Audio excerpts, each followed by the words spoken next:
Hey guys, welcome back to AfterBuzz TV's Better Call Saul After Show. We're talking about the penultimate episode. Nailed.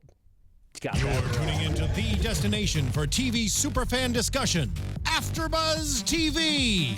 And now, let the buzz begin. If you like me, And that's how to not do an intro. Welcome back to AfterBuzz TV's Better Call Saul After Show, guys. We're talking about Season 2, Episode 9.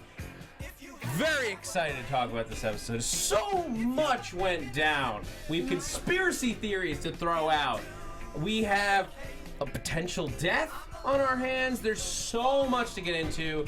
Guys, I'm your host, Zach Wilson. You can follow me throughout the week, throughout the show at that Zach Wilson on Twitter, Instagram, YouTube, all those places. Kevin Ellis is here. What's up, guys? You can find me on Twitter at @TheKevinEllis or on Instagram at KevinEllis25. Lacretia Lyon. All right, yeah, and if you guys can spell it, and I won't spell it out this time since Stephen and Zach obviously know how to do it, you can find me anywhere on the internet. You can find me on the internet at Stephen Lemieux or at LACRETIALYON. Yeah, right. Follow Stephen there. All right, guys, let's... Guys, this is serious. This episode ended serious. Let's cut the music. Just cut it. No fades. None of this pina colada Yeah. stuff. I don't like dancing in the Dead. rain. I don't like kissing at midnight. I'm into I yoga. like Better Call Saul, though. All right, that's Yeah. fair. This is a good I feel like episode. that's a All these good things. dating profile. I don't like pina coladas or getting caught in the rain, but I like Better Call Saul. You know, that's actually what I said on my OkCupid profile and how I met my current girlfriend, you know? It's just some things just overpower everything else, and Better Call Saul is one of them. This episode is one to enjoy. There you go. And I got you guys in live chat. Thank you to those of you who are joining us live on YouTube. Let's dig it. What did you guys think of this episode? This is a big one. So Yeah. much better. Yeah. It was what you would want in a penultimate episode for a season, because their pacing has been great, but last episode kind of seemed weird, like not enough happened, but this one really kind of nailed it together, and I feel like we're gonna have a really meaty finale. Nailed it Yeah. together. I know, I did that for you. The pun bell. Yeah, as you said last week, I mean, you would hope that there would be payoff this episode, and yes, there definitely was some payoff going forward. I like this. I mean, it's big. There's a lot of repercussions coming from this episode that, like, we don't know where things are gonna go. Let's start where the episode starts, with the hearing, because Chuck, like, Ooh. Jimmy's plan worked Yes. perfectly. You can't. I'm surprised the payoff was that soon. That was Yeah. very quick. Yeah, I knew we were going to find it out this episode from the previews of last week, but had I not seen those previews, I thought they'd let this one boil for a bit before having it take effect. Like, this is something I was a little bit unclear on from the episode. Was there a time skip? Like, is this a few weeks later? A month later? I feel like this is maybe 4 or 5 days later, if that. Mike just bought... Like, I'd say it's the next week, because if you're going to realistically look at drug drop-offs with the money and the Salamancas, like, unless... they're bringing in $250,000 a week. Well, there's two options, is what I can't really what I was kind of confused on. Maybe you guys can clear this up if you got any better ideas. So last episode, we see this driver entering the country, and I would say he's dropping off drugs from Mexico. So maybe in this case, he's leaving the country and Mike's getting him on his way out, and that's why he's got money in the tires. So perhaps this was maybe just a day, because if he's already done his drop off and he's driving back to Mexico, then this maybe is only 24 hours later, like the next day after Mike camped out that night. Quite possible. Yeah, because it doesn't take that long to get to Mexico from there. No. I've heard. No, the only thing that I would question is just how fast they could have gotten a hearing set for the New Mexico board. That's the only... I think the idea is that this was already in the works in one way. Like, Mesa Verde had started this process, but they needed a lawyer because Paige is their senior counsel. So I have to think she knows at least a little bit to get these things started rolling, but they need an outside lawyer to do all of this extra work that is so intricate that it cannot be handled internally. But the thing is, the papers of execution that they sent in were the ones with the bad address. So between sending in those papers, which Chuck would have had to do, which I'm assuming would take several days is what I would assume, and then having the hearing, I feel like there'd be longer time if the next time they can see him is in 6 weeks, and enough time had passed for the whole board to have had all their background work done with the new address. I don't know, the timing was really weird for me, thinking about how the board was already acting and they already find out about this, but then it was the one thing from the episode that I was a little confused by. Right. It was just like when exactly we are. It almost doesn't matter for the story. Like once you get past that, like okay, yeah, some amount of time passed. We're here now. Let's just point out the fact that they found the error in the address during the hearing, which was just the worst thing. Yeah, that's that is weird. So they got 2 addresses. Wouldn't they call, but like before the verify, meeting to be like, hey, there's a massive discrepancy. No, well, let me ask you, Kevin Lillis, right? Kevin Lillis? Yeah. Ellis. No, it's Lillis. Lillis. No, I know for a fact that it's Lillis. My paperwork says Ellis. Yeah, I made all my paperwork with Kevin Lillis. Like, I don't think they noticed the discrepancy, and the problem is that just nobody. Yeah. So nobody, basically on that end, nobody on that's this the thing end caught it. Is Mesa Verde was uninvolved after they gave away all the paperwork and things to HHM. Not Howard. Chuck was the one who was doing all the paperwork to send it off. So if Chuck's the only guy looking over it, I mean, what Kim said makes sense. You're in here doing all this paperwork by lamplight. It's very easy to make a mistake like that. So we know that Jimmy did it, but at the same time, anywhere that Chuck could go, even Howard might believe him, but officially in the court of law suing Jimmy for fraud on this when he's afraid of electricity and doing all this paperwork by lamplight, like you can't have an opinion really. Well, unless you can prove it, Yeah. and that's where it gets starts getting complicated because Jimmy left a little bit of like he didn't think about it, but he did leave some evidence out in the ether to be found. But you see what's so interesting with this scene too is because the last time we see Chuck and Jimmy really interacting at an adversarial standpoint was in the meeting room at HHM when Ginny was still. I mean when Jimmy was still with Davis and Maine, right? And that's when his brother actively went against Jimmy to call him out on the phone calls and call him out on soliciting. Mm-hmm.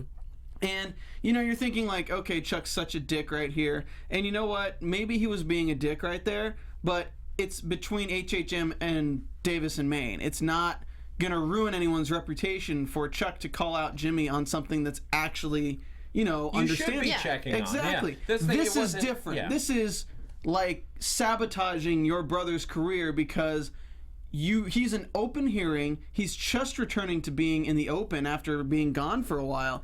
And the first thing he does is make a mistake that costs, I'm assuming, hundreds of thousands of dollars at this point, and 6 weeks, and delays Mesa Verde's opening of their new business, everything that they've done. Like, you know, companies set up big gala events and fundraisers that they're going to host their new building. Probably already had the pamphlets, like, made with the date and everything. Like, I mean, it just is such a bad way to return to the courthouse on your first day back.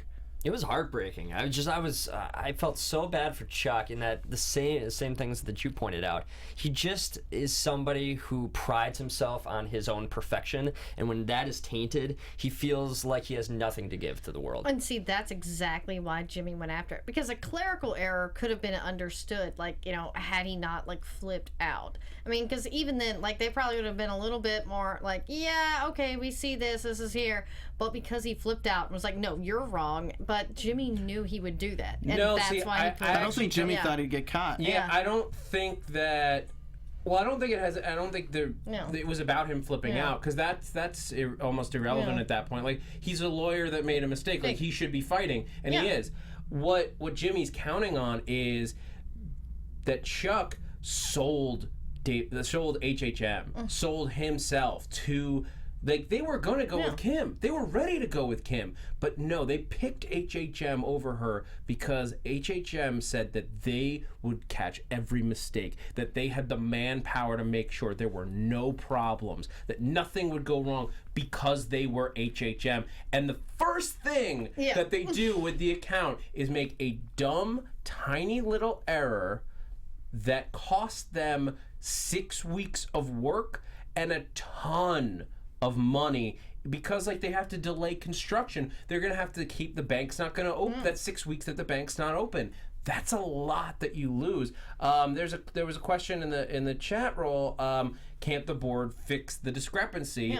The issue is that it's only probably half a block away, but zoning regulations for stuff like that can be so tight that half a block could be in a completely different zone. It might not be, it could be the same, but they now have to go in, do all of that research, and before they can approve anything, they have to make sure that there aren't any problems. It could be an ecological difference. It's like it's the same as making a movie, right? You send off your film to the post-production office. Let's say you send off your film to the post-production office and they find out, okay, you didn't send 3 scenes that you need for the entire movie.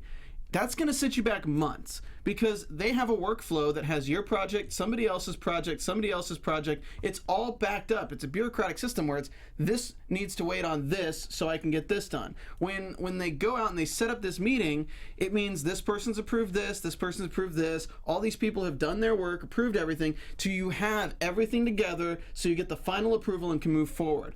The problem is if one thing's messed up, all these people need to reapprove all their stuff, and it's not that one person can go out and do it. You're counting on other people taking time out to do work for you. And if there's anything I've learned in Hollywood, if you can't do something yourself and you have to depend on other people to do it, count on it not happening. Yeah. Just count on it taking a really long time to get done. And, like, guys, go to the DMV. Oh, God, no. Seriously, go to the DMV. That is a government-run construct, and you have to. It has so many checks and balances to get anything done, and this is what we're dealing with. We're dealing with a system where you got to go to. Imagine going to the DMV. Imagine you go to the DMV and they're like, okay, sorry, you need your social security card. You just waited in line to get to the front of the line, have to go back home, get back there, and wait in line again. It's the same concept. Yeah, it's bureaucracy at its worst. Yeah, but in this case, there is a legitimate reason they have to delay. It's not like, well, the penalty for misfiling paperwork is 6 weeks delay. No, they have to go back and they have to redo all their work. And you can tell Wachtel is so angry. He's like, now let me just say, I just really appreciate the chance. And they're like interrupting, like, what's going on? Like, he's just like, what? Come on. Because he's already flip-flopped once. Kevin's just like, what? And then they swap accounts. They're like, we're gonna go with Kim, and that's what basically leads up to the big scene between Jimmy and Chuck, and Kim. That was some intense, like, brilliant acting from everyone. Oh yeah. And just like, oof. It's just like what? Yeah. Like, what a punch to the face. Let me ask you something. How do you think Kim would have reacted had Jimmy not been there? Because, like, what I think is really interesting is she's on defense mode because Jimmy's there and his feelings are being hurt in front of her. I wonder if her legal standpoint and her common sense would have taken over had he not been there. Because she knows he did it. Yeah, she hit him after because she knew he did it, but she felt like she had to defend him. And I do think that she would have acted differently because she is a more rational, human being that looks at all angles. And yeah, I mean, I like that she defended him, but yeah, this just means it's going to be way worse when it happens. Somebody's phone's by a mic cord. What's going on? Airplane mode, guys. There is. That's a good point. Like, I think she would have reacted differently. I think she would have maybe reacted similarly, but maybe she wouldn't have blown up at Chuck the same way. Like, because what she does that's so nuts is, like, her rant to him about like he idolizes you, he takes care of you, all he wants is your respect and love in return. It's a side of her that we haven't seen before. And it was so refreshing because we always feel like she is also judging Jimmy all the time. And it was finally a moment where she sees, or she's at least voicing the respect for the situation Jimmy's been put in and all of the stress that he has endured in trying to better himself and just trying to get ahead of Chuck in a way. And Chuck's just put him down for so many years, and now her frustration of being put down by Hamlin and McGill is kind of tipped to a point where now she sees where Jimmy is coming from. All of these, for all of these moments in time where she's doubted his choices, it was kind of one of those moments where she's like, you know what? Jimmy might be right here. Maybe we do deserve this moment of moral questioning to try and get ahead of the curve. Well, it's also like, let's say a friend has always been having your back, always doing favors for you, and then he says, "Hey man, steal me that candy bar." It's like you're doing something that you find morally wrong, but you also feel that he's had your back so many times and he's done things morally wrong for you in the past that you might not have asked for, but you just feel obligated to have to do it for them in that moment. And I think that's the same thing with Kim, is she knows that he's gone out on a limb without her asking so many times, and while that is not how she does things, in this position where he is likely to completely lose his career, be disbarred, and probably go to jail for up to 10 to 15 years, she's willing to take that risk and repay that favor. But I think after this, I don't think she owes him anything. Jimmy? No. Jimmy, No. Yeah. No. But I think the moment that she really snapped on Chuck, because she was pretty quiet there, and I think everyone can say that they were not sure how she was going to react. Yeah. But the moment that she decided to stick with Jimmy on this was when Chuck says, and I have the quote here, "I can't stand the fact that my own brother stabbed me in the back." Yeah. And my first thought is, F you, Chuck. How do you like a taste of your own medicine? Because if you remember, Chuck is the reason, actively kept Jimmy from getting a job as a lawyer at HHM. He put Jimmy on this path. Yes, Jimmy has always been he's been slipping Jimmy his whole life. That's who he is. But he was riding the ship. He had to do so. He taking some shortcuts, if you want to call it that, by going to the University of American Samoa for his law degree, all of that. But he passed the bar. Mm-hmm. He did the work. He worked hard for that. He worked in the mailroom. He passed the bar on his own. He didn't cheat at the test. He passed. And Chuck went out of his way to stop his brother from getting a job. And I think that Kim knows this. So I think at that moment she goes, "Chuck, you're a hypocrite to think that you stabbing your brother in the back is any better than him stabbing you in the back." Well, also, she was stabbed in the back by him, kind of. Oh, yeah. She got her client back, and they had an extra meeting and stole May Severity back from her. It's not exactly stabbing in the back. I understand. I don't think it's really stealing.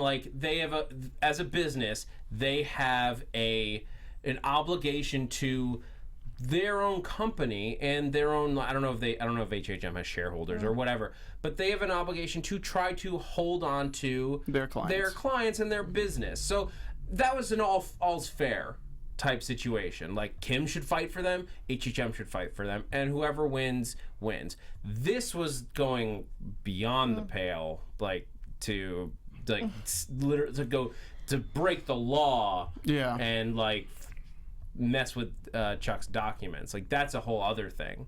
But what they did last episode, I think everyone was above board on it.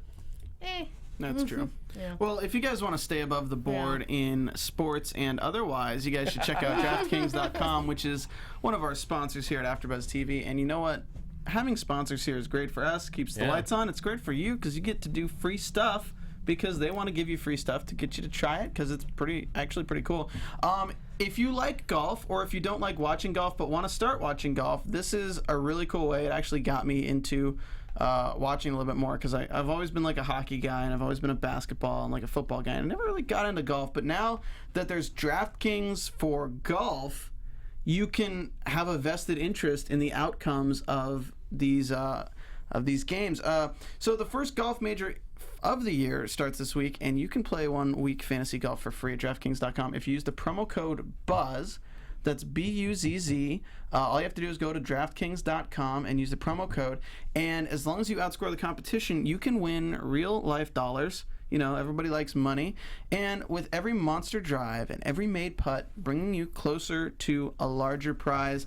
And you know what, guys? Millions of sports fans, just like you've already used this to make money. People tweet about it all the time. You can look on Twitter. You can research it. Guys, just look into it. But if you're interested, honestly, fantasy golf contests begin when the tournaments tee off, and the next one starts Thursday morning. So hurry to DraftKings.com and use the promo code BUZZ. Help us keep the lights on. Help us keep this place going. Just had an amazing Masters tournament, so I know, get ready for the Jordan U.S. Spieth. Open. Jordan Spieth had Free money. That hurt. That hurt. Yeah. Another way to help us keep the lights on here is to help us out by going to iTunes and rating and commenting for a shout out, because honestly, you guys are the best. Yeah, You're thank you fans. guys. To those of you in the past who have gone to iTunes and given a shout out, we didn't get any new reviews this week. I know, and you know what's weird is because, you know, we do our best to keep like with the chat, with all you guys in the chat, but the one surefire way to get your ideas and your opinions out on this platform for all of YouTube and all of iTunes to hear is to write them into a comment. We have another show where somebody comments on iTunes every single week on the episodes, because they want to be kind of a fifth panelist, and we definitely encourage that. We'd love to hear what you guys think of the episodes alongside what you think of the podcast. So We're not calling out that show, though. no, we're not, because it was terrible. I'm not getting started. Talk about Better Call Saul. Yeah. A show that I'm loving. Let's dive back into it, because I want to talk. So Kim and Jimmy, we were just talking about Kim and Chuck, but the fallback of that, just the scene where she gets in the car with Jimmy. Oh yeah, Immediate. That scene and the bedroom scene later. The bedroom scene was brilliant because it's showing that she knows that there's something that Jimmy forgot. Because Well, I think she's had time to think it through, and like she's like, all right, if he did that, and she doesn't even want to hear him admit it. Well, because she said, Chuck, you don't have any proof.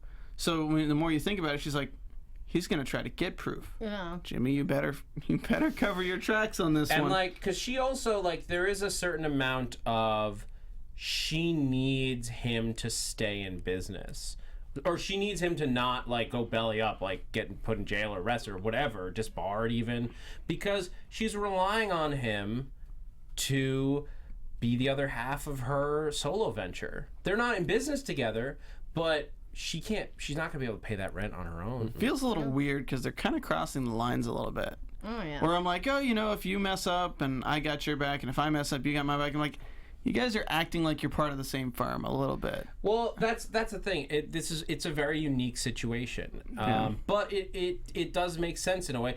Like the dentist's office is actually the perfect analogy, because a lot of doctors do that. The doctors effectively operate independently. They share an office space because it's just cutting costs on overhead. I do have to say, when it showed the montage of them painting and getting the dentist chair out of there, my girlfriend sitting there, she was like, they didn't use the dentist chair at all before they got it out of there. Yeah, they totally. How are they gonna use it? Sexually. Yeah. But like, I thought that was like the whole joke when they went in there in the How first would they place. show that? What are they gonna just show wiping a stain off of it? I don't know. Just show them like putting their clothes on and be Yeah, like, all right, should we get this out of here now? I don't know. I thought it would have been a funny moment. Yeah. Yeah. Who was ever wanting to do that? It's off pretend that screen. happened. Yeah. It makes me feel happier. Headcanon. They had sex in the dentist chair. Okay, thank you, Zach. They got a Chris in the office. Oh God. All right. So, but like, let's jump to the end, because we still got to go back and talk about Mike. Yeah. And the film crew. Oh yeah. And conspiracy stuff again that I'm going to tease in news and gossip. But so Jimmy goes back. He pays off the Lance. Lance, the copy guy. Well, he comes and finds that Ernesto has already been talking to the copy guy, showing a picture of Jimmy. And I think from front to back, from the time you see Ernesto leaving to the end of the episode, was just like eyes glued to the screen.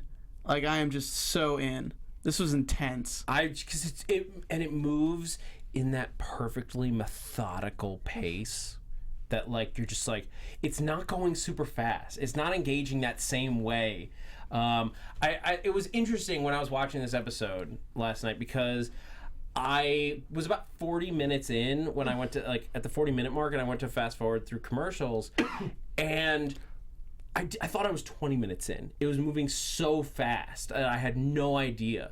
But the reason I bring it up is just that there's other shows that I cover, like Agents of S.H.I.E.L.D. stands out, where, like, that show crams tons of story into, like, 20 minutes where you feel like you've been watching it for an hour, but because they've done so much. But this show is just as engaging, with a much more methodical, just character-driven drama. And I can't take my eyes off the screen for an argument about, don't tell my brother I was making copies here. It's like fishing, except you still get a fish in the end. You know, a lot of shows do that thing where they just put something in front of you and then drag you along for a whole season before you get any sort of payoff. The show, it gives you a nice episode where, like, you have an hour of kind of going along, and then at the end you always get that nice big chunk of fish where you're like, this is awesome. Yeah. Well, the big fish at the end of this episode was like, after he pays him off, he goes and he waits, and Chuck shows back up, and I'm just gonna cut to it, guys. Like, do you think Chuck's dead? No, not at all. I don't. I don't either. Jimmy stands there, like, they cut at the most painful moment they could. Call 911. Call 911. It looked like his eyes were open too, which made it even a little bit more frightening, and which made me pause and think, okay. I audibly gasped when his head hit the table. Like, I was freaked. The way they filmed it, it looked so realistic. It looked like the full weight of a 200-pound man slamming his head against a corner of a table. Temple right in. Which, if you've seen, I can't remember right now, the corners of tables are just killing people off left and right in TV nowadays. I think it's, well, I don't want to spoil it. Yeah, I don't want to say it. But it's just, the only reason I base my prediction that it didn't kill him is that we would never get Saul Goodman if his shady antics killed his brother. Yeah, he would feel so guilty. He would try to change his path, I think, because he still is a good person to some extent, and he does love Chuck. But yeah, the direction of that was so Roger Avery to me. Just like the whole, like, you know, with Chuck hitting his head, going insane.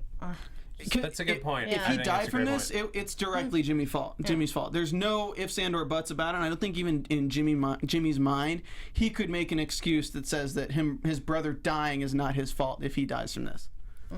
Completely agreed. I also think that there's a couple of things that we're missing in his background. Like, we still have yet to figure out, like, where he gets his phobia from directly. You know, we've still got his wife to figure out. There's some history that we still need to learn about Chuck that I don't think we'd learn if he died. Yeah, Vince Gilligan wouldn't do that to us, would he? Don't assume he won't hurt us. Yeah. He'd do it. He can be mean. He'd do it. Everything I've heard about him, he's like the nicest man in Hollywood. He would absolutely fuck with our brains. Sorry, I apologize. I didn't mean to swear. But yeah, so we're gonna have to wait and see on that one. Let's talk about Chuck. And then we can talk more predictions and stuff when we get to the end. But, like, do you think we'll see the copy guy again, real quick? I like the character. Yeah. I like the back and forth with Jimmy. Like, I think that's a new location that could be a good staple, because Jimmy will need to print things a lot. Yeah, he'll and need do to flyers and stuff. I don't know. Possible. Just throwing it out there. Okay, Mike. Called it, guys. Just saying, totally called it. My prediction was like 80% accurate from last episode. Remind us exactly what your prediction was. Huh? What was your prediction? My prediction was Mike was going to take the tube with the nails in it and ambush the car that came in from Mexico to set it up so the cops would find it. And that was his plan. Yeah. And we find out that it didn't go according to plan. He took the money out of it, whatever. But it was his plan. Yeah. You did. I'm going to take that. You did. Well, keep what's me he warm gonna at night. do? Leave the money? No. I love the reaction of the actor who's tied up when he hears the saw. Because, like, these are cartel. Like, you're blindfolded and your mouth's covered and you hear, like, an electric saw. You think something's You're going thinking on. you're not going to be able to have kids anymore or something. The direction in this episode I thought was spot on. This is Peter Gould, one of the great. showrunners, Yeah. directing this episode. And everything, like, the way that this scene was handled was just, I loved, like, the quick shots of the pulleys. If you listen, like, right before it cuts out, you hear, like, it, like, zooms out, and then you hear one more, like, right as it cuts, and it's just, like, the perfect, like, it's a darkly comedic beat as you leave that scene. But, like, also there was other moments that I thought were just spot on. The shot that, like, most stood out to me for some reason was, this goes back a little bit, but in the hearing, and as they're at the end of that scene, when they cut out to the like almost like bird's eye view at this from the ceiling, and you see the light cutting across the frame, and Chuck, and the shot combined with like how long they held on it with the sound design and Chuck freaking out, it was just such a powerful shot that you could have just had a wide and it would have been nothing, and it wouldn't have mattered. It would have still driven the story forward, but it just added so much in such a simple way. I thought what was so smart about the way Mike executed this was the pulley system and how he stood in front of where the car would stop. Yes. So instead of just being on the side of the road and pulling it out so the car would hit it, and then Mike would be here and the car would hit it here and drive by. And that's what the guy thought that Mike did immediately. He gets out of the car, pulls his gun, goes to the back of the car like he's going to fire someone who's here. Mike's over here, pulls it from over here. The guy's car stops. He's going to the back, and Mike can just ambush him. Like, so brilliant. Yeah. It's those intricate those little details that Mike's best for. I mean, because even Nacho later is like, you had a crew, right? You had to have a crew. Yeah, you had to have a crew. Nobody else could have pulled that off. You couldn't have taken out Hector. I thought it was a Hector? Or? No, it's Hector's Hector's yeah, no, they don't say it, but the driver. If you go to AMC's Story Sync, which has always got really cool tidbits and like information, his name is Jimenez Lacerda.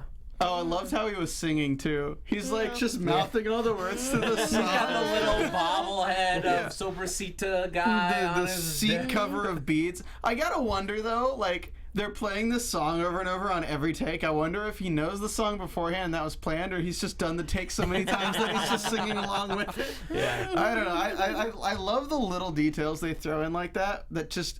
It makes it seem more realistic, because if you're alone in a truck for a long period of time, you're not going to just sit there and drive like this. You're going to be like singing along to the stupid songs that are on the radio. He's got one station. Like, we can't tell because it's in Spanish, but it's like How I Met Your Mother with 500 miles. And it's just playing over and over, and it's back in. Yeah, Like, there you go. It's fun again. Anyway. One big thing to note is that the driver saw the blue car. Yes. So if anyone was wondering, because I know one of the biggest questions is, are they going to find out Mike was the one who did it or whatever? I think they will know that it's somebody with a blue car. Yeah, that is one little detail. This is like, I mean, the whole thing with Mike being up against the cartel is the thing, like, obviously we know the cartel's not going to get him. We know he lives longer than that. Right. But we do know that he starts working with Gus Fring in the future. Can I connect some dots here real quick, kind of prediction-wise? Is this going to be the conspiracy theory? It's not really conspiracy theory at all. It's more that, I mean, we can mention the conspiracy. We might as well mention the conspiracy All right, let's theory. do it now. Okay. It's so much fun. Like, freaking Reddit and the internet and like our commenters you guys are brilliant, because we didn't even pick up on this. A few people in the chat room were talking about it as well, but if you go into the episode title list and you take the first letter Of each title, it's an anagram for Fring's back. Wow. That's either insane coincidence or Gilligan's the most insane brilliant planning. bastard There's ever. insanity one way or the other. Well, like I mean, it would make sense that they do something because even last season, like it had Uno and it had all these things, but Last season they had a scheme with the O's. The only The O's. one was Alpine Shepherd Boy, which they couldn't use. because it was supposed to be called Jello. I have to assume, like if you watch the episode, they ended on Jello. And no, it's they like, opened on Jello. It was or they Jimmy's opened, face which is underneath one the way. Jello. Yeah. And it's like, we can. Yeah, you meant to call it Jello. Yeah, but instead it's Alpine Shepherd Boy and Abuelita. So yeah, there's that, which is all the Fring's back. So people are thinking that we're gonna get Mike and Fring together by the end of the season. That would be a season out. Oh, yeah. And you know what would be great about that is because we know the show wasn't officially picked up until recently after they'd been finished filming. If they ended on Gus Fring showing up for Mike's story, at least that would have been a fitting end had they had to finish there, because yes, you're like, I want to see more of that story, but it also is like you can in your head piece together the story between there and Breaking Bad in a sense, but it would be a good cap. Now we get to see if that's what we're getting. That's a big if. It's going to be awesome to see how that relationship forms. Here's what I'm gonna tell you. Okay, you got to look at who's receiving what and who's giving what. Okay, Hector Salamanca received drugs. Correct? Yeah. The car came over the Mexican border. We know he received money. We assume there were drugs in one step. No, the money was in the tires. So I'm assuming the truck was going back. Oh yeah, we're thinking it's going back. Yeah. Hector Salamanca receives drugs. The other person he's in business with right now is Gustavo Fring, who is creating the meth with his partner. So who gets screwed over if Mike takes the money out of the wheels? Gustavo Fring. So who's really pissed off? I mean, Hector's going to be a little pissed off, but at the same time, the person who's most angry is going to be Gustavo. So the person with the most to find out and want to find out about who was the real person who did it is Gustavo. So what I see is Gustavo finding out it was Mike, Hector not even knowing or ever finding out, and Gustavo, who is known from Breaking Bad for seeing value in people and seeing how people work, seeing how Mike did it and finding the value in that. And maybe it's going to be like the end of the season with Mike is Mike tied up in a chair, thinking he's about to be executed or something. Gustavo walks in, and Mike's like, if you're going to do it, just do it. And Gustavo says, well, I'd like to offer you a job.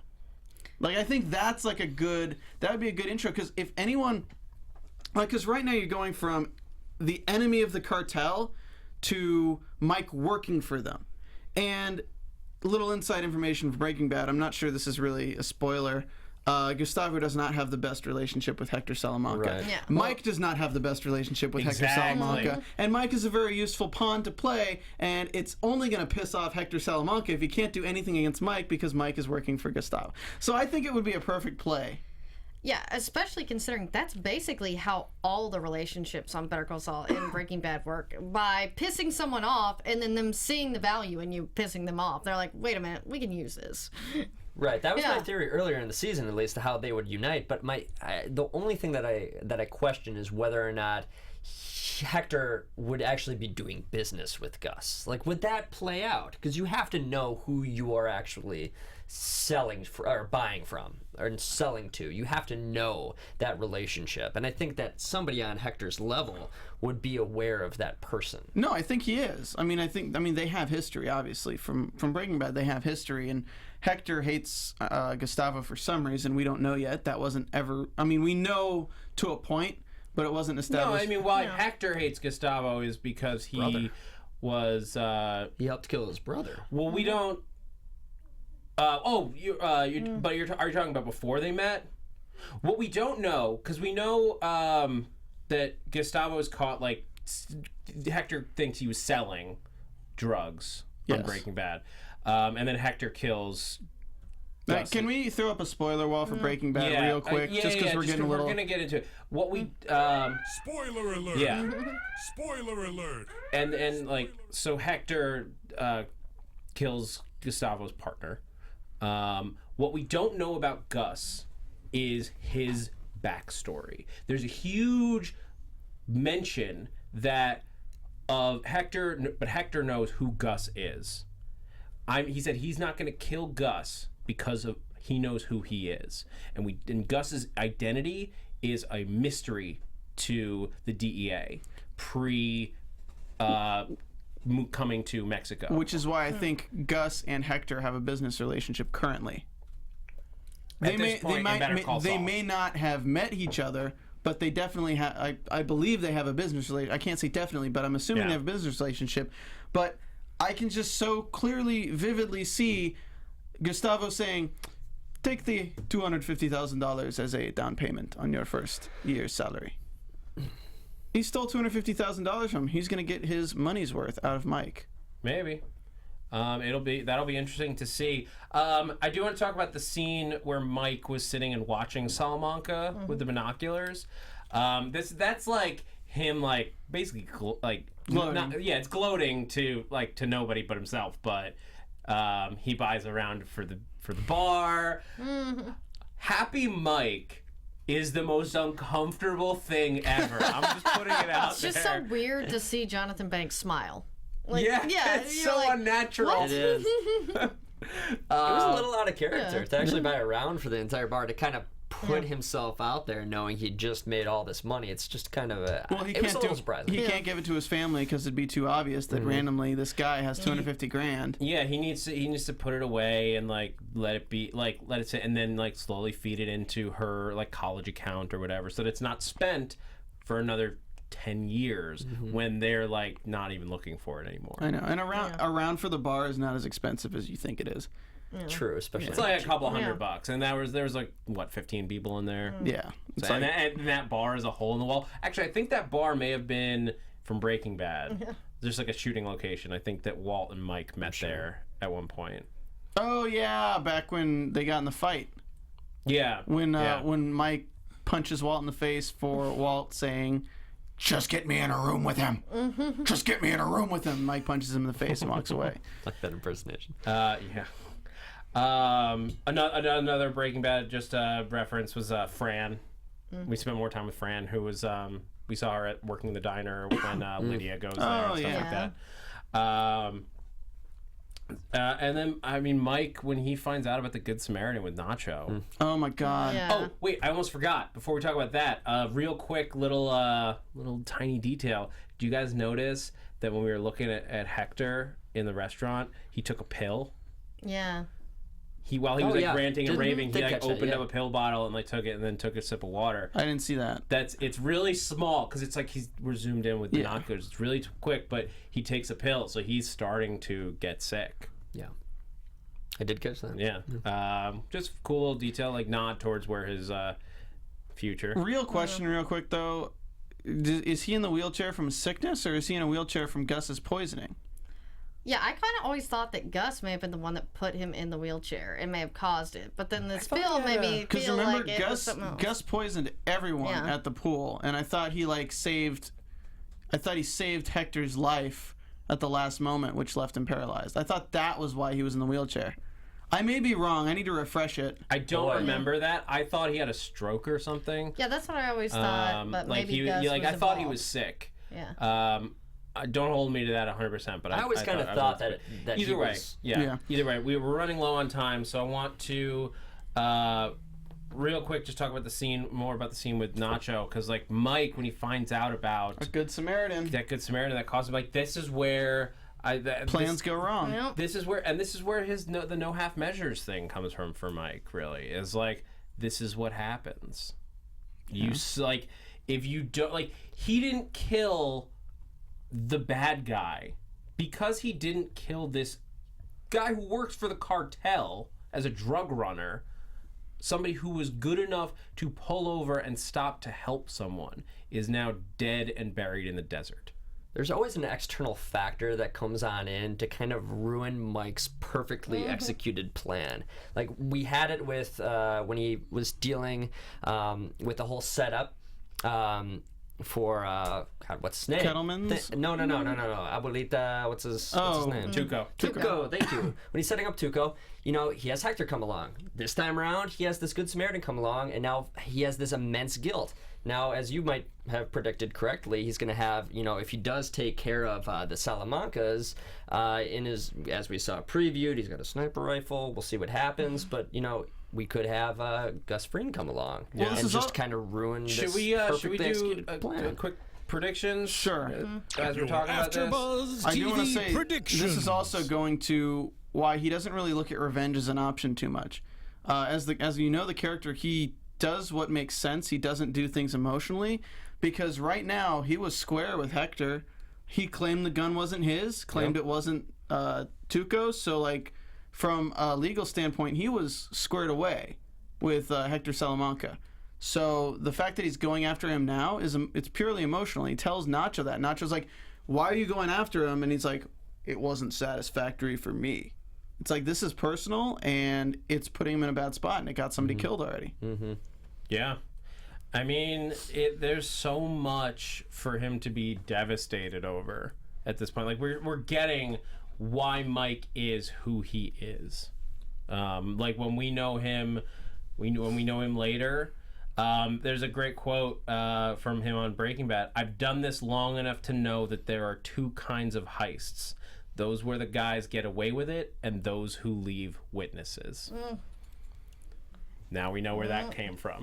Yeah. And I think we're going to see that come to a head in the finale. Basically, I'm excited to see where that is. Any final predictions, because we got to wrap out. It's going to be a good finale. Yeah, I'm hoping for Gus. It's going to be so much fun. Cross my fingers. Yeah. Stay tuned to our Twitters, guys, as we wrap out of here. We may shift time slots. We're still working that out so we can accommodate everybody's schedules as many as we can. Lacretia. I'll be in Vegas, so can't help that. Vegas. Oh, no. But until then, guys, you can follow me. I'm Zach Wilson at that Zach Wilson, ThatzachWilson. Facebook, not Facebook, Twitter, Instagram, YouTube, whatever. Either way, and a whole bunch of shows here at AfterBuzz. Kevin, All social media. I am Kevin Ellis. You can find me at Kevin Ellis on Twitter or at Kevin Ellis 25 on Instagram. And I'm Lacretia Lyon. Find me anywhere on the internet at that, since there's only one, or here at AfterBuzz on many shows. And you guys can find me on Twitter at Stephen Lemieux, StephenLemieux, and I'm going to start doing an after show for Cabaneri of the Iron Fortress, which will be pretty fun. Nice. Cool. Yeah. All right, guys. We have been the Better Call Saul After Show. Thanks for geeking out with us. From executive producers Maria Menounos, Kevin Undergaro, Phil Svitek, and the entire AfterBuzz TV staff, we would like to thank you for listening to the AfterBuzz TV network. To watch or listen to other after shows and post comments or questions, be sure to visit AfterBuzzTV.com. I'm Sir Richard Wentworth, and this has been a presentation of AfterBuzz TV. Better call you later. The views expressed herein are those of the hosts only and do not necessarily reflect the views of AfterBuzz TV or its owners or principals.